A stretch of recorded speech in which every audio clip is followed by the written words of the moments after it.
Good morning students. आज का हमारा टॉपिक है पोषक तत्व।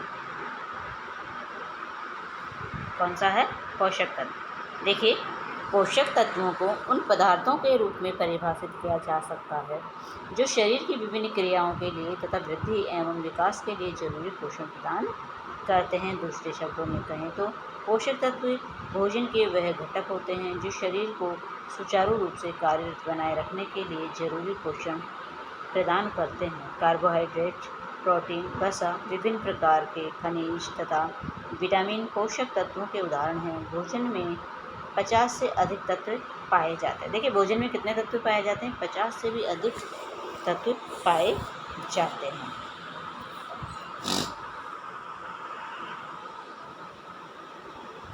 अब है पोषक तत्वों का वर्गीकरण। अब पोषक तत्वों का वर्गीकरण किस प्रकार से करेंगे? देखिए, शरीर को भोजन में उपस्थित पोषक तत्वों से ही पोषण मिलता है। इन पोषक तत्वों की शरीर को अलग अलग मात्रा में आवश्यकता होती है। यह आवश्यकता काफ़ी हद तक व्यक्ति की कार्यशीलता पर निर्भर करती है। अलग अलग खाद्य पदार्थों में पोषक तत्वों की मात्रा भी अलग होती है। इन पोषक तत्वों को उचित मात्रा में ग्रहण करके ही कोई व्यक्ति अच्छा स्वास्थ्य प्राप्त कर सकता है। अतः उचित स्वास्थ्य के लिए भोजन में उचित मात्रा में सभी पोषक तत्वों का होना और उनके बारे में पूर्ण जानकारी का होना भी अति आवश्यक होता है।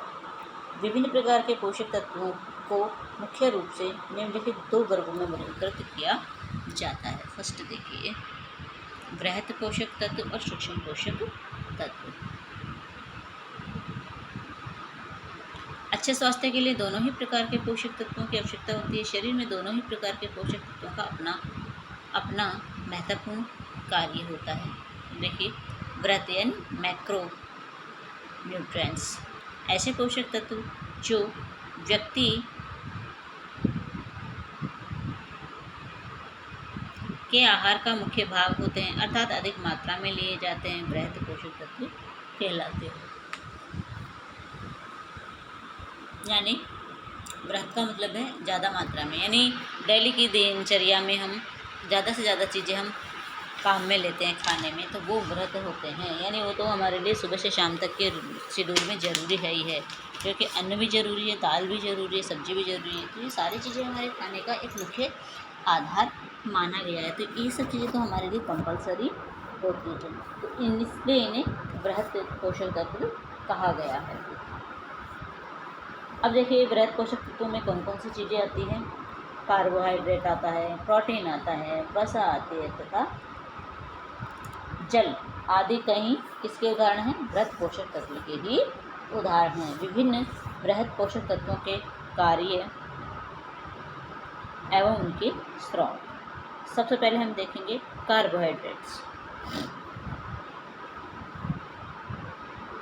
शरीर को विभिन्न कार्यों के लिए ऊर्जा प्रदान करने के लिए सबसे महत्वपूर्ण तत्व कार्बोहाइड्रेट्स या कार्बोज ही है। दूसरे शब्दों में कहें तो कार्बोहाइड्रेट्स हमारे शरीर में ईंधन की तरह कार्य करते हैं। किसकी तरह कार्य करते हैं? ईंधन की तरह कार्य करते हैं। जैसे ईंधन का मतलब है कि किसी चीज़ को जलाना, जिससे हमारा भोजन पक जाता है। तो जैसे भोजन पकता है, ठीक वैसे ही कार्बोहाइड्रेट के बिना हमारा शरीर नहीं चल सकता है।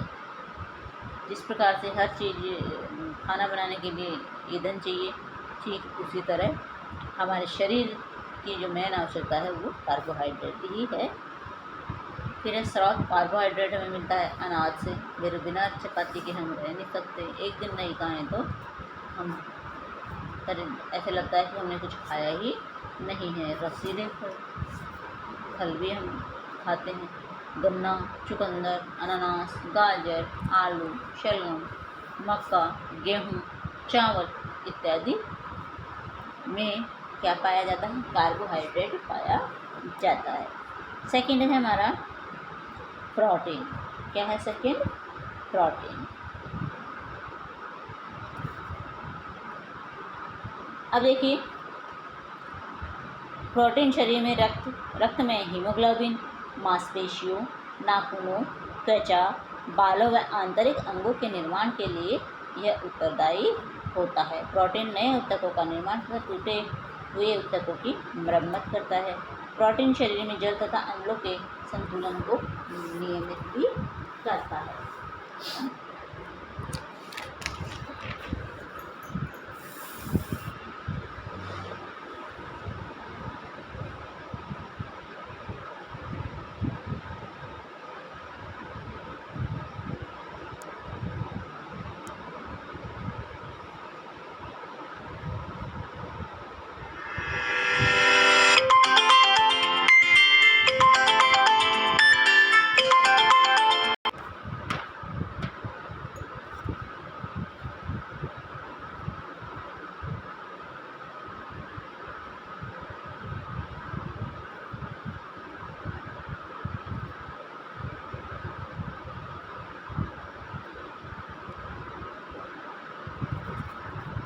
हाँ, फिर है प्रोटीन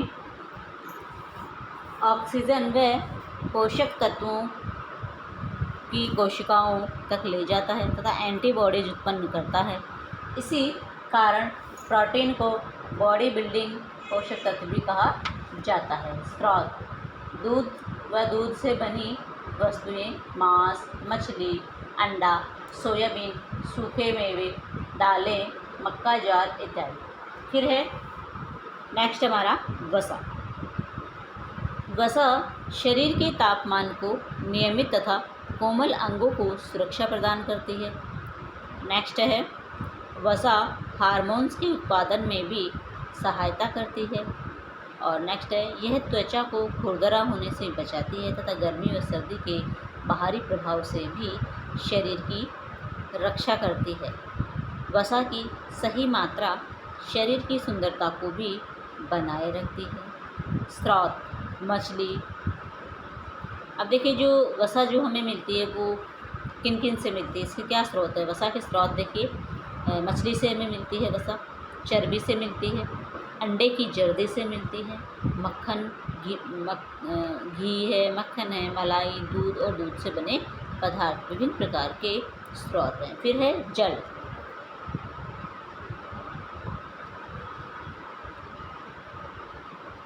जल पोषक तत्वों को शरीर की कोशिकाओं तक ले जाने में सहायता करता है। नेक्स्ट, यह अपशिष्ट पदार्थों के शरीर से निष्कासन में महत्वपूर्ण भूमिका निभाता है। यह शरीर के तापमान को नियंत्रित करता है। यह शरीर की आंतरिक रासायनिक क्रियाओं के लिए भी अनिवार्य होता है। यह शरीर के उपापचय हेतु अत्यधिक आवश्यक होता है। फिर है माइक्रो पोषक तत्व, यानी जो कम मात्रा में हम लेते हैं, जैसे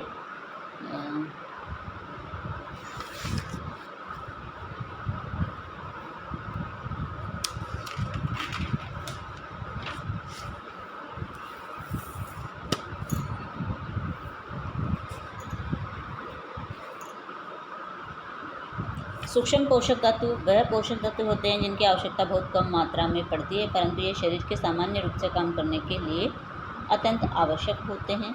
इन पोषक तत्वों का प्रमुख कार्य शरीर में विभिन्न रासायनिक प्रक्रियाओं तथा शरीर के सुचारू रूप से कार्य करने में सहायता प्रदान करता है। विभिन्न प्रकार के खनिज तथा विटामिन सूक्ष्म पोषक तत्वों के उदाहरण हैं।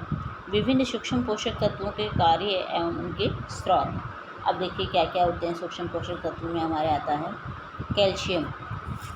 कैल्शियम दांतों व हड्डियों का निर्माण करता है व उन्हें मजबूती प्रदान करता है। कैल्शियम का कार्टिलेज में जमाव अस्थियों को विकसित व ठोस बनाता है। यह रक्त का थक्का जमाने में सहायता प्रदान करता है।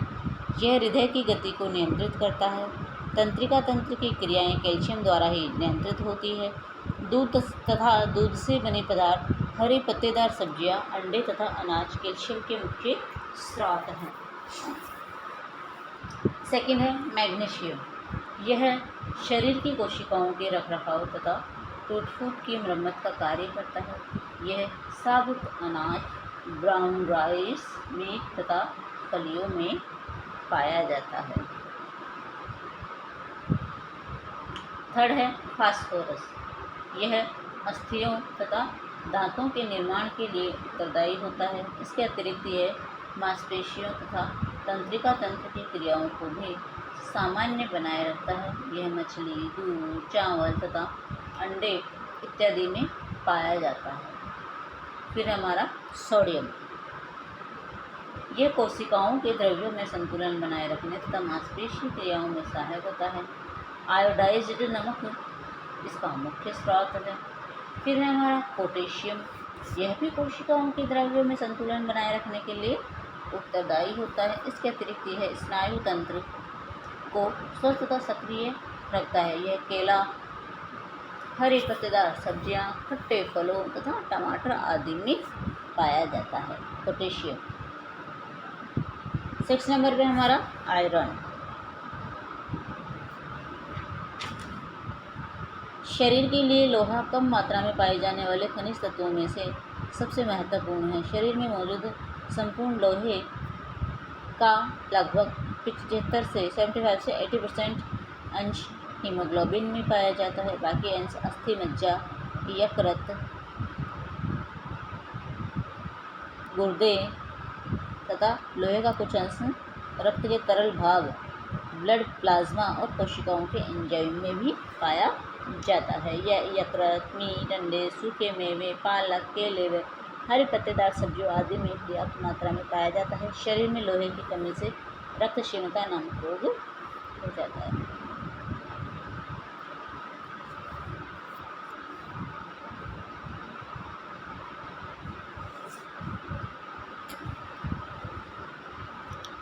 फिर हमारा नेक्स्ट है इसमें आयोडीन है। आयोडीन भी हमें चाहिए होता है। तो आयोडीन जो होता है वो किस चीज़ के लिए, ये जो प्राप्त होता है वो थायरोक्सिन नामक हार्मोन का उत्पादन करता है। और ये जो कार्य करता है वो थायराइड ग्रंथि में सुचारू रूप से कार्य करता है। फिर है विटामिन ए। विटामिन ए है जो हमारे नेत्र दृष्टि को बनाए रखने में आवश्यक होता है। और विटामिन ए हमें कई चीज़ों से मिलता है। यकृत, अंडे, दूध तथा दूध से बने पदार्थों, पीले पदार्थों, सब्जियों में विटामिन ए पाया जाता है। फिर है विटामिन डी। विटामिन डी हड्डियों, कैल्शियम के साथ मिलकर दांतों और हड्डियों का निर्माण करता है। और ये हमें किस में प्राप्त होता है? दूध, मक्खन, मछली आदि में से हमें प्राप्त होता है। फिर कुछ ऐसा ही हमें विटामिन ई भी चाहिए होता है और यह रक्त के जमाव के लिए अनिवार्य होता है। फिर है विटामिन के। विटामिन के जो है वो रक्तस्राव में तथा घावों से अत्यधिक रक्त बह जाने से बचाव करता है। और विटामिन के हमें टमाटर और पालक जैसे कि आयरन जिससे मिलता है, बंद गोभी से, सोयाबीन से, मछली से, फूल गोभी से, गेहूं से भी मिलता है, अंडे से, मीट से, यानी बहुत सारी चीज़ें हैं जो एक ही चीज़ में कई प्रकार के विटामिन हमें मिल जाते हैं। तो हमें सब चीज़ें खानी चाहिए कुल मिला के। तो ऐसे 2 प्रकार के पोषक तत्व हमने देखे।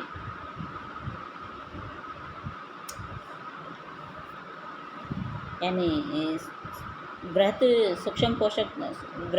पोषक तत्व और सूक्ष्म पोषक तत्वों के बारे में आज हमने इस क्लास में जाना कि कौन कौन सी चीज़ें बृहत में होती है, कौन कौन से खनिज तत्व जो होते हैं वो सूक्ष्म में होते हैं।